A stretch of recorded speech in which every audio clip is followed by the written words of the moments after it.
8:49, saludamos a Ismael Quintana, abogado constitucionalista. Doctor Quintana, gracias por acompañarnos. La consulta popular, de las 8, ¿cuántas cree que pase? Así de, vamos de una. Buenos días, Milton, un abrazo para quienes nos están mirando y escuchando. Hay preguntas que yo podría decir que son importantes, debatibles y sobre las cuales probablemente la Corte ya ha dado luz de cuál es la vía a seguir, ¿no es cierto? El tema del Consejo de Participación Ciudadana, la pregunta relativa a la extradición, aunque pudiese ser debatible en la Corte, y lo relativo a la Fiscalía General del Estado, creo que son el corazón de la consulta.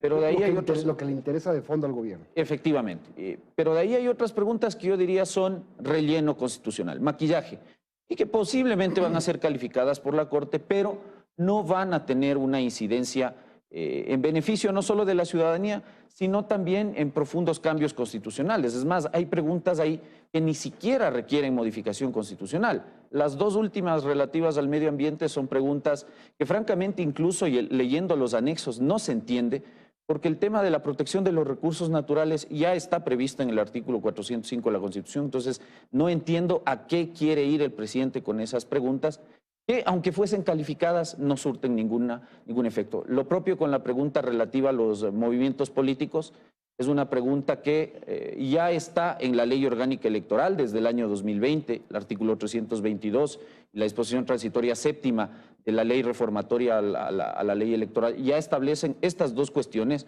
el tema de que para inscribir un movimiento político se requiere el 1.5% de los inscritos en el padrón electoral de la jurisdicción, eso está en la ley, y la auditoría que debía hacer el CNE a todo el sistema de registro de organizaciones políticas también ya está en la ley. De hecho, esa transitoria le daba un plazo de 120 días. Entonces, honestamente, creo yo que ahí se ha perdido bastante espacio, dejando de preguntar cosas que realmente pudiesen haber sido de mayor utilidad. Doctor Quintana, buenos días. Basándonos en lo que ya está incluido dentro de este texto de las 8 preguntas, el gobierno ha buscado en la enmienda que es la forma más leve, quizás, de producir cambios, más leve consideración con una reforma parcial o con una asamblea constituyente. Pero ante eso, la Corte Constitucional puede responder de diversas maneras.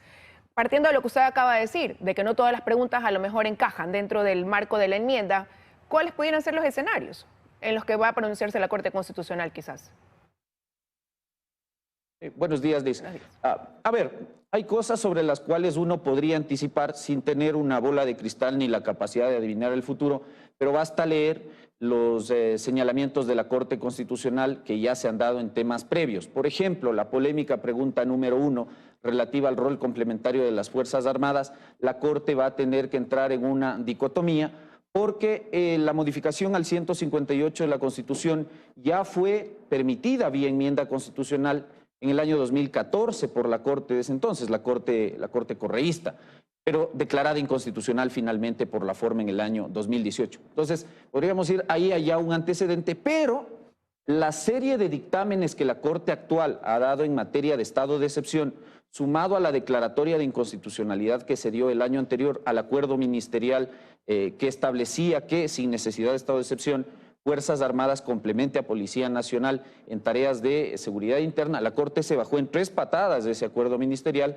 más los llamados de atención que le ha hecho, insisto, al presidente, diciéndole que la excepción es utilizar Fuerzas Armadas en materia de seguridad interna y en el marco del estado de excepción, y que para lo demás se requiere una política pública, nos podría hacer pensar que, por ejemplo, esa pregunta no va a ser calificada ni por la vía de la enmienda ni por la vía de la reforma parcial, porque la Corte podría entender que ahí hay una restricción o una amenaza de violación a derechos fundamentales sumado a los estándares internacionales. Dice que no la Corte porque además hay jurisprudencias internacionales de la Corte IDH sobre temas de derechos humanos, que podría también afectar. ¿Cómo la cambia? ¿Cómo la reforma? Porque, digamos, el principio y la intención podría ser buena.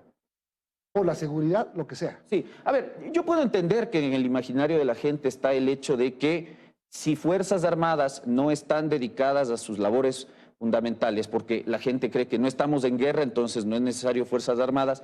Yo creo que hay que comprender el rol que tiene Fuerzas Armadas, y lo ha dicho la Corte Constitucional reiteradamente. 3 tareas: soberanía, independencia política y también la integridad territorial. Lo que estamos teniendo ahora es un problema de permeabilidad por fronteras de asuntos de narcotráfico, paso de drogas, ¿no es cierto? Incluso un problema de trata de personas y otros temas. Si nosotros distraemos a Fuerzas Armadas de eso, ya realmente en una discusión de fondo, ¿Qué va a pasar con las fronteras?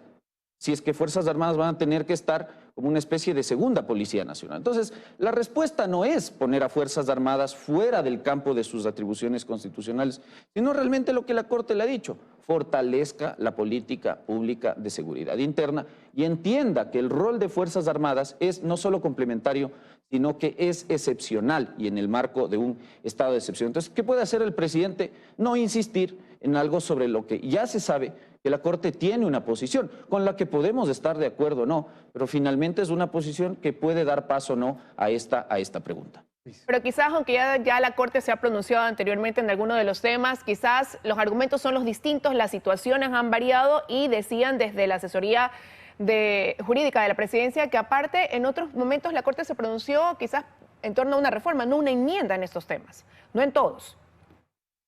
No. A ver, por eso yo le decía, Liz, la Corte entra en una dicotomía y va a tener que decantarse en este dictamen por una de las dos posiciones: o ratifica el precedente de 2014, que hay que ser muy honestos, ese precedente no ha sido dejado sin efecto y permitiría hacer lo que el presidente está planteando, que vía enmienda constitucional se le dé esta atribución de colaborar complementariamente a Fuerzas Armadas con Policía Nacional en estos temas.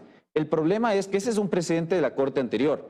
Y las posturas de la Corte actual en materia de estado de excepción y en este precedente que le digo, el 3320-IN/21, nos dejan ver claramente que posiblemente la Corte se va a ir por esta segunda posición y ni siquiera nos va a alcanzar la vía de la reforma parcial, porque ni la enmienda ni la reforma parcial sirven para hacer modificaciones constitucionales que impliquen posiblemente restringir derechos y garantías constitucionales. Pregunta 12, pregunta 2. Ya me fui de más. Creo que es el 79 de la Constitución que dice que los ecuatorianos tienen que ser juzgados en su país. ¿Cómo cambiamos eso? A ver, esa es una de las pocas preguntas que están bien elaboradas a mi juicio. Y creo yo que cumple no solo con la normatividad interna, sino con la normatividad internacional, porque finalmente el tema de la extradición es un instituto propio del derecho internacional.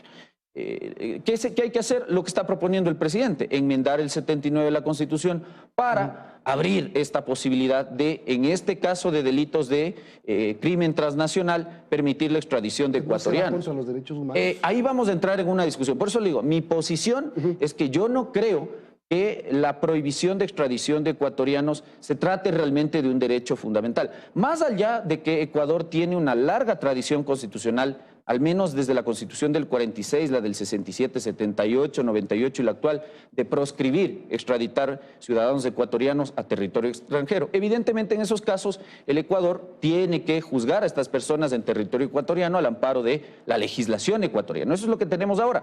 Lo que el presidente está proponiendo no es abrir la puerta a una extradición total y para todos los delitos, sino establecer ciertas excepciones. Y tal vez por ahí pudiese pasar el tamizaje de la Corte Constitucional. Ahora, hay que tener presente que uno está frente a una Corte que ha sido muy quisquillosa en el tema de restricción de derechos. Por ejemplo, cuando se le consultó sobre si era viable aumentar requisitos para la Asamblea Nacional, para acceder al cargo de asambleísta, la Corte estimó que en esos casos había regresión de derechos. Entonces, el riesgo que corre la pregunta, más allá de que a mi juicio, insisto, pudiese ser calificada, es que la Corte estimase que ahí hay un derecho de protección que pudiese estar siendo indebidamente restringido y que por esa razón no le califican también a la pregunta. Nos quedamos con más preguntas y ya le vamos a seguir invitando porque todavía tiene 20 días la Corte para... Más se va a tomar. 7:58, tenemos que despedir, se nos fue el tiempo, lamentablemente, Lisa. Sí, nos quedamos todavía con algunas inquietudes, pero bueno, será hasta la próxima. Ya vienen las noticias de la comunidad. Buen día.